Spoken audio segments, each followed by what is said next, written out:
మీరు ఇలా ఉండాలి మాత్రం చెప్పటం పెద్ద క్రైమ్. ఆడపిల్లలు ఉండాలని చెప్పేది పెద్ద క్రైమ్, వెరీ బిగ్ మిస్టేక్. ఇది ఇలాంటి దాన్ని మాట్లాడినందుకు ఒక వ్యక్తి యొక్క వ్యక్తిత్వం పక్కన పెడితే ఇలాంటి మాట్లాడినందుకు ఈ మాటలు సపోర్ట్ చేసేటువంటి స్త్రీల గురించి నాకు బాధ అనిపిస్తుంది. ఇలా మాట్లాడతారా? మీ తోటి ఆడపిల్లను ఒకడెవడో అంటే వాడికి సపోర్ట్ చేస్తారా? మీరు అలాంటి దుర్మార్గమైనటువంటి ఆలోచన సపోర్ట్ చేస్తారా? కమన్, మా బయటకు వచ్చి ఓపెన్ చేయండి, మీ మౌత్, మీ వాయిస్ ఓపెన్ చేయండి, ఫైట్. ఈ చాదస్తపు మెంటాలిటీ ఉన్నటువంటి మగ వ్యధవులకి, ఇలాంటి ఆలోచించే సన్నాసులకి, అలాగే ఇలాగా దాన్ని సపోర్ట్ చేసే పిచ్చి వాళ్ళు ఆడవాళ్ళు, ఆ మగవాళ్ళ యొక్క అణిసివేతకు గురైతున్న ఆడవాళ్ళు మాట్లాడే మాటలకి మీరు ఎదురించి మాట్లాడమ్మా. Please command voice out. ఎంతసేపటికి సమాజంలో ఇలాగా ఆడబిడ్డలు విక్టిమ్స్ అయిపోయారు, ఎన్ని రకాలుగా అవమానించబడుతున్నారు, హింస చేయబడుతున్నారు, హింస పెట్టబడుతున్నారు.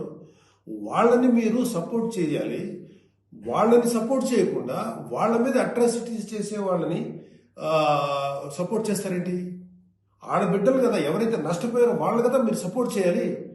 ఒక మాల్లో ఒక ఆడబిడ్డ మీద అవమానించిన ఆ మగాళ్ళని కెమెరాలో పట్టుకొని ఎవడెవడో ఎరగదీసి, మత్తిని ఎరగదీసి చెప్పుతో సెంటర్లో కొట్టుకుంటూ తీసుకెళ్ళాలి కదా.